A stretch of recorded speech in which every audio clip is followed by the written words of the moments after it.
What's up, family?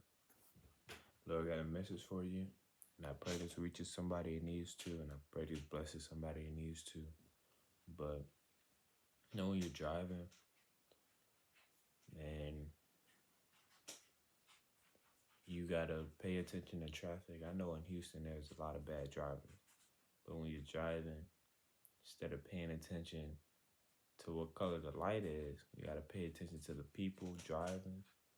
Because if you're not paying attention and somebody runs a red light, boom, you smack, bro. You know? So if that happens, you're in a lot of trouble. Because if that person doesn't have insurance, then you're not getting your money. Simple. So it's up to you to take care of yourself while you're driving instead of making sure that it's your turn to go, because some people might be in a rush. People might always be trying to get somewhere before it's their time. Or if they left late, they're trying to get there on time. If you left late, you're going to get there late. If you left early, you're going to get there early. But when you try to go ahead and get there early when you left 30 minutes late, then you might end up hurting somebody or hurting yourself or getting in trouble. So that's how it is when you on your walk with Christ. When you walk in and say you delay your blessings by sinning, and then you try to do everything perfect to get that thing back. When you try to do everything right and try to be above perfect, you burn yourself out. Because the Lord knows we can't keep that high of praise for a long time. So you have to go at your pace. You have to go at the pace the Lord is telling you to go. If your heart desires you only read one verse a day, then only read one verse a day. If your heart desires only read one verse every 2 days, then read one verse every 2 days. At least try. You can't force yourself to read 10 pages a day. You can't force yourself to do something that your heart does not desire you to do. You have to do what your heart feels it really wants to do. And when you sin and you fall back, you have to just get up and keep moving forward. What do y'all want? But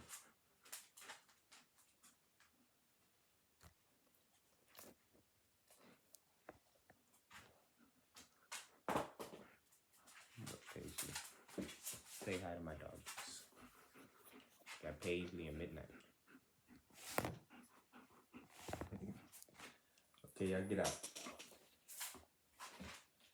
Get out. Go.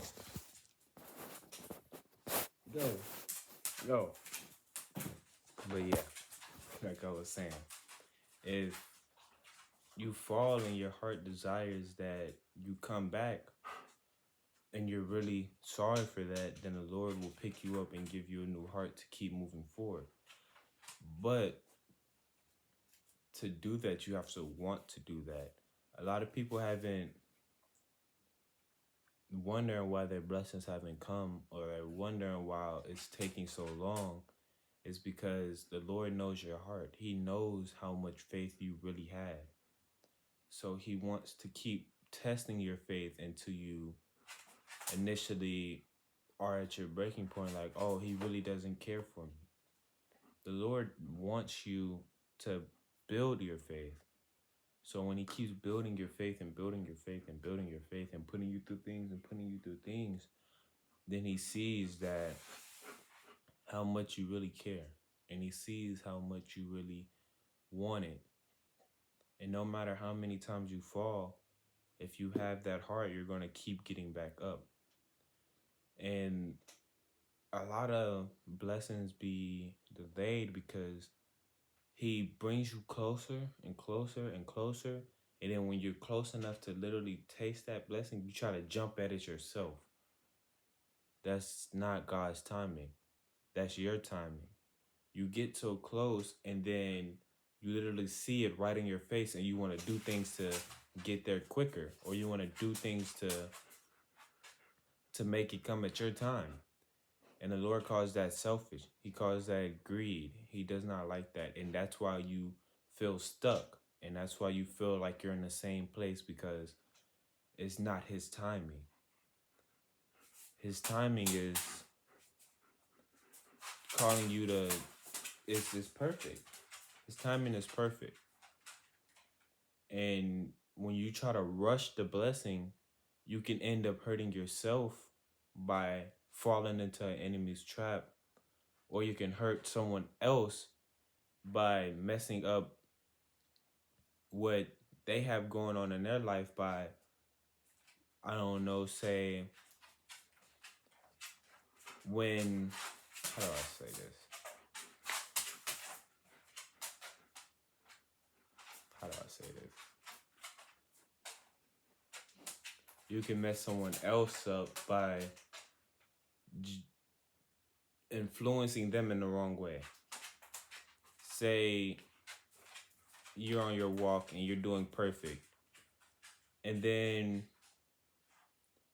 you fall back into a sin, but you're with someone that is highly influenced by you and wants to start their walk with Christ, and they look towards you because they see your walk, right? And say if you fall back into addiction and they see that, or you fall back for a quick second because you fell into the trap of the enemy, and they see that and they're like, dang, even though they're in this walk, they still struggle with this, or they still struggle with that. So how can I overcome that? So when you walk, these dogs are weird. Just scratched on my chair, bro. Anyways, you have to lead by example, as I say. Because no matter when, like I've been reminded today, no matter when in your walk with Christ, or whenever you are, you're going to be tempted with worldly things, whether it's in public, whether it's in private, you're going to be tempted. I was at school today and I was fasting. I was doing good. I was wondering why I was going so good. Like my stomach wasn't hurting. I was really just vibing, And literally came towards the end of the day, and it was the last period of the day. And then some people would just, like friends or old people you used to do those things with and don't talk to you no more, sometimes they would just come and tempt you with things that just tempt you.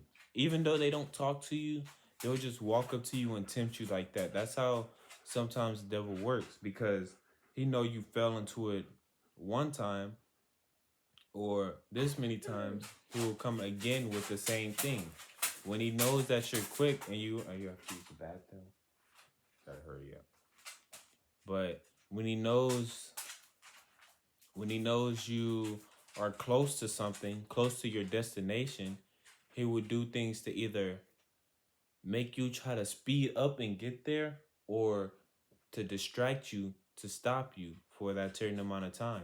Because if he can't stop you, his best thing is to distract you. So if he's trying to speed you up and do it on your own timing, then you can mess it up for yourself or for other people. And when he distracts you and slows you down, then he stops you and you fall into a trap, and you're in, and you have to get back up and start your walk again.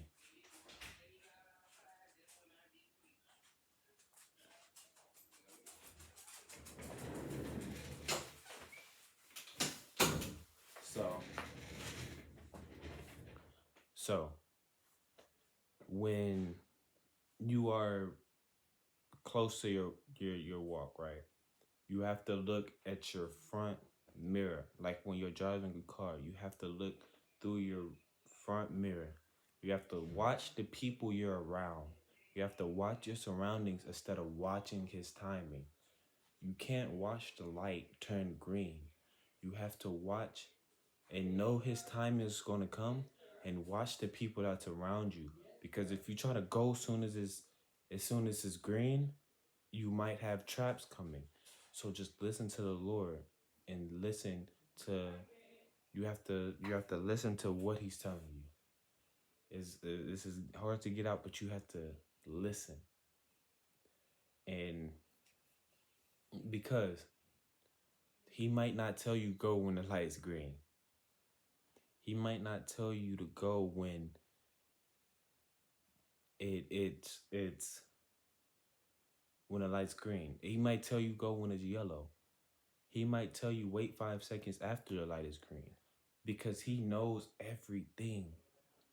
So when that thing or that blessing is right in front of you, I know it's tempting to jump and take it, but sometimes you just have to watch your surroundings, because the devil's always planning. He doesn't know your next move, but he wants to work off of your previous move. So if you kept going, you just kept going right when the light was green, then he's going to set up a trap. So when the next light is green, you're going to get attacked, say. Or when the light is green, he's going to have someone hit you, tailgate you in the back. Or he might have someone knock at your window on the side to distract you. But you just have to listen.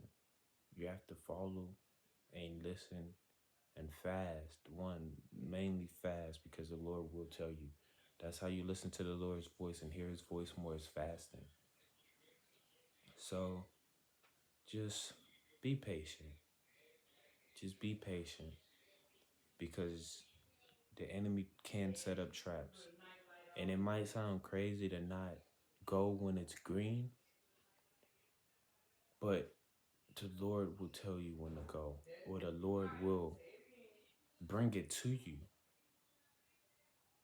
So just keep looking forward, because your front mirror is bigger than your rearview mirror.